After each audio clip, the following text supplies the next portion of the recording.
Got a really good question from James Crow on Twitter, who asked, is it better to be fast but not a good base runner, or slower but a really good base runner? Which I think is a really good question, and thank you for asking that, James.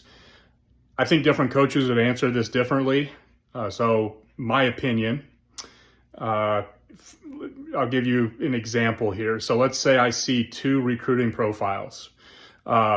One player who runs a 6.7 60, and the second player who runs a 7.1. Okay, so obviously, just looking at the profile, that 6.7 is going to catch my eye much more than the 7.1. Okay, so on a scale from 1 to 10, that 6.7 would probably be a 9, maybe an 8 or a 9 out of 10.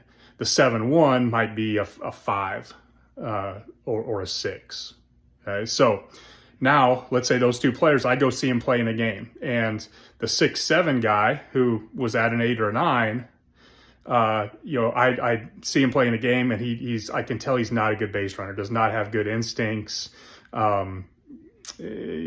doesn't get good leads. I just don't think he's a good base runner. So that may take his 8 or 9 down to maybe a 6 or 7 to me.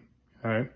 So the other guy, the 7.1 guy who was at a 5, okay, I noticed he's a really good base runner. He has really good instincts, gets good dirt ball reads, gets good jumps, and he takes extra bases. That may take him from a 5 to a 6 or 7.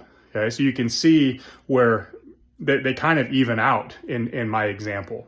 Okay, now I think that there's other factors involved because the 7.1 guy, a coach is going to look at, well, how physically mature is he? What is his potential to add speed in the future, with our strength conditioning program and so forth. Okay, so that's going to be part of the evaluation.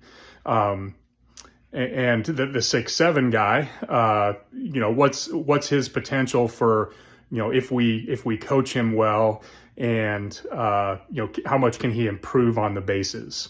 That is going to be part of the evaluation as well. That's probably going to be different for each coach too. Okay, so obviously being fast and a good base runner is the best combination.